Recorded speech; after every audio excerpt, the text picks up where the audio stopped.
चीन और टर्की की मदद से पाकिस्तान बलूचिस्तान को गाजा पट्टी बना देगा।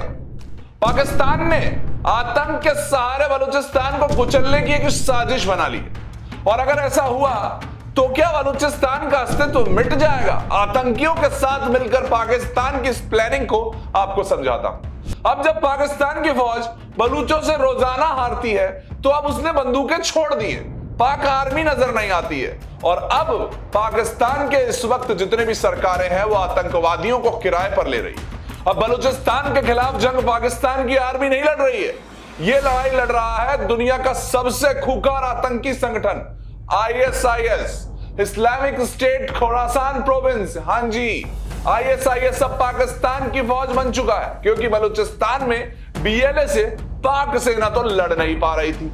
जिस तरीके से रोजाना इस वक्त BLA पाक सेना को सबक सिखाती थी, उसके बाद अब पाकिस्तान की सरकार लेकर आई है आतंकवादियों को, ISIS को। पाकिस्तान एक बार फिर आतंक को किराए पर लेकर चल रहा है। बलूच लिबरेशन आर्मी और बलूच लिबरेशन फ्रंट से हार चुकी पाक आर्मी अब ISKP को मैदान में उतार चुकी है। ISKP ने एक वीडियो में खुलेआम ऐलान कर दिया कि वो बलूच संगठनों के खिलाफ जिहाद छेड़ेगा। उन्होंने माना कि पाकिस्तान के मस्तंग जिले में उनके ट्रेनिंग कैंप भी हैं, यानी कि पाकिस्तान अब ऑफिशियली एक टेरर लॉन्च पैड बन चुका है और बलूचिस्तान में कुछ बड़ा होने वाला है। बलूचिस्तान जिसकी लड़ाई ना धर्म की है, ना जात की है, ना ही किसी मजहबी जिहाद की है। ये लड़ाई है आजादी की, लोकतंत्र की और इंसानी हकों की। लेकिन पाकिस्तान को यह बात रास नहीं आ रही है। अपनी ही जगह पर कोई आजादी क्यों मांग रहा है? वहां आतंकवाद क्यों नहीं है बलूचिस्तान में?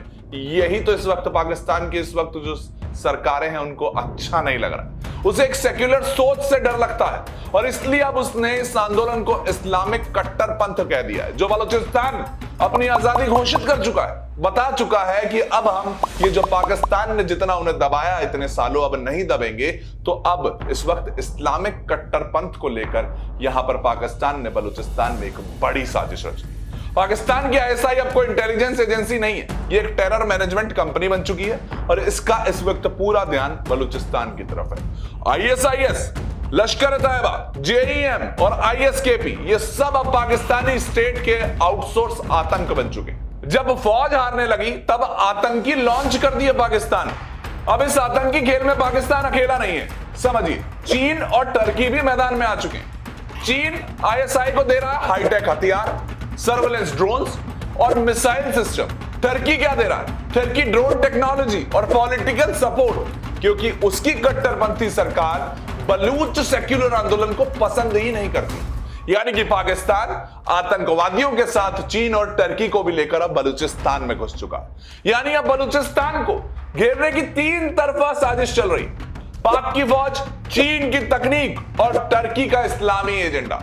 पाकिस्तान और चीन सिर्फ जमीन नहीं हड़प रहे हैं, अभी वो पूरे समुद्री रास्तों को कंट्रोल करना चाह रहे हैं। ईरान के चाबहार पोर्ट से और पाकिस्तान के ग्वादार पोर्ट को जोड़ने तक का प्लान बना लिया ताकि चीन दोनों स्ट्रेटेजिक पॉइंट को मिलिट्री बेस में बदल सके।